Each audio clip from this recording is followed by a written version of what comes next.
Hello friends, good morning. Welcome back to a new blog. আমি তানিয়া ব্লগে তোমাদের সকলকে জানাই অনেক অনেক অনেক ওয়েলকাম। আর আজকে হলো অক্ষয় তৃতীয়া। অক্ষয় তৃতীয়ার দিনটা সকলের খুব ভালো কাটুক। মা লক্ষ্মী দেবী আর ভগবান গণেশ দেবের কৃপায় সকলের মনস্কামনা পূর্ণ হোক। আর দেখো, সকালবেলায় আমি এখন রেডি হচ্ছি, কারণ আমাদের দোকানের খাতা পুজো করাতে মন্দিরে যাব। তো ফার্স্টেই একটা পিঙ্ক কালারের শাড়ি পরে নিয়েছি, তার সঙ্গে একটু ম্যাচিং করে ব্লাউজ পরে একটা হালকা চোকার দিয়ে একটুখানি সাজুগুজু করতে শুরু করেছি। আর যেহেতু একদম সকালবেলা চুলটা প্রচণ্ড ভিজেছিল, কী করবো বুঝতে পারছিলাম না, ওই জন্য একদম হালকা করে মাথাটা নাচড়ে একটা ক্লিপ দিয়ে দিয়েছিলাম। মানে পুজো দিতে গেলে তো খোলা চুলে যাওয়া যাবে না, ওই জন্য চুলটাকে একটুখানি একটা ক্লিপ দিয়ে একটুখানি আটকে নিলাম। ব্যাস, আর কিছু নয়। তারপরে একটুখানি ক্রিম, একটুখানি পাউডার দিয়ে রেডি হয়ে যাব। তো তোমরা কেমন আছো অবশ্যই আমাকে কমেন্ট করে বলো। আর তোমাদের আশীর্বাদে, তোমাদের ভালোবাসা আমি তো খুবই ভালো আছি। আর সকালবেলায় পুজো দিতে গেলে না অনেকটা মন্দিরটায় ভিড় কম থাকে। এই 8টা সাড়ে 8টা বেজে দেওয়ার পর থেকে এত পরিমাণ ভিড় হয় যে তুমি ভালো মতন করে পুজো আর করাতে পারবে না। যে অনেকক্ষণ সময় দিয়ে গেলে মন্দিরে একটু বসলে সেইটা আর করা যায় না। ওই জন্য আমরা একদম 6:30 থেকে 7টার মধ্যে বেরিয়ে গিয়েছিলাম, আর অনেক ভোর ভোর উঠে কাজকর্ম সব সেরে নিয়েছি। আমাদের পুজো মোটামুটি 8টার মধ্যে কমপ্লিটও হয়ে গিয়েছিল, জানো তো। আর দেখো, সাজুগুজু আমার কমপ্লিট হয়ে গেছে। আর কেমন লাগছে অবশ্যই তোমরা বলো আমাকে এই শাড়িটা পরে আজকে। আর তোমরা বলো তো আমাকে শাড়িতে চুড়িদারে না কোন ড্রেস পরলে বেশি ভালো লাগে, অবশ্যই বলো, আমি জানতে চাই। আর দেখো, ঠাকুর ঘরে সমস্ত কিছু গুছিয়ে নিয়েছি। এই যে লক্ষ্মী গণেশ, তারপরে যা যা দরকার ছিল, ফল মিষ্টি ফুল ধূপবাতি সমস্ত নিয়ে চলে এসেছি এখন মন্দিরে। আর মন্দিরে এসে এইরকমভাবে ঠাকুরকে সাজিয়ে দিতে হয় মায়ের সামনে।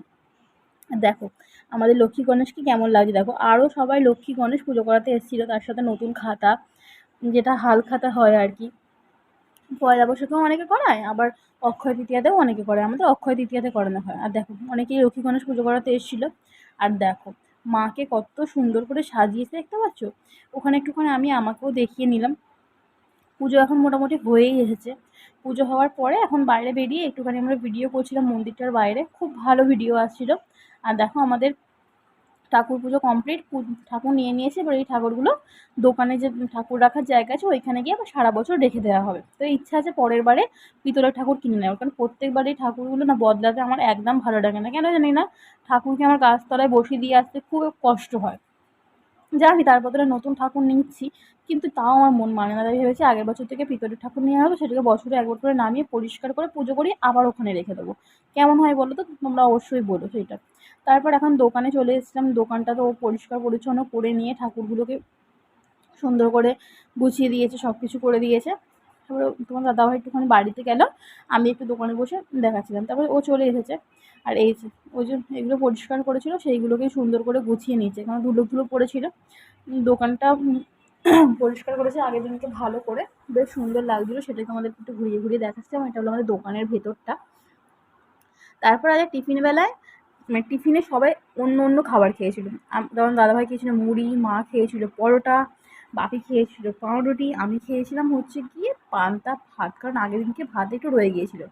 আর দেখো, তারপরে কড়ার মধ্যে এত শুকনো লঙ্কা, না না না, এত শুকনো লঙ্কা নিয়ে আমি পান্তা ভাত খাবো না, চিন্তা নেই। এখানে মশলাগুলো রোদ্দুরে দিয়ে রেখেছিলাম দুদিন আগে, সেগুলোকে ভালো করে ড্রাই রোস্ট করে নিচ্ছি, গুঁড়ো করে রাখবো বলে। কারণ এই মশলাটা না যে কোনো তরকারিতে দিলে একটা আলাদা টেস্ট আছে। তারপর সমস্ত কিছু গুছিয়ে নিয়েছিলাম। আজকে হঠাৎ জানতে পারলাম ছোটো মাসিরা আসছে। এবারে প্রিপারেশন কিছু ছিল না।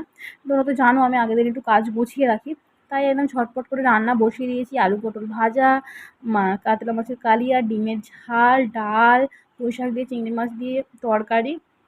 আর খাওয়া দাওয়ার ভিডিও তেমন কিছু শেয়ার করা হয়নি। তারপরে মাসিরা চলে এসেছে, তখন বেজে গেছে 2:45। তার আগে মাকে আর বাপিকে জোর করে আমি ভাত দিয়ে দিয়েছিলাম। এবার আসার পরে জল মিষ্টি কিছুই আর খেলো না, ডাইরেক্ট ভাত খেতে বসে পড়লো। তখন এতটাই ব্যস্ত ছিলাম যে আর ভিডিও শেয়ার করা হয়নি। বিকালবেলা ঘুম থেকে উঠে একটা করে আইসক্রিম নিয়ে আমরা সব বসে পড়েছি। এটা হলো আমাদের বোনকে তো চেনোই, আর ওটা হচ্ছে ওর বন্ধু, মানে মাসিদের পাশের বাড়ি ওর নাম টোনা। তো তারপরে বিকালবেলা মাসিরা চলে গেল। আজকের ভিডিওটা এই পর্যন্তই। ভালো লাগবে চ্যানেলটা সাবস্ক্রাইব করে দিও। টাটা।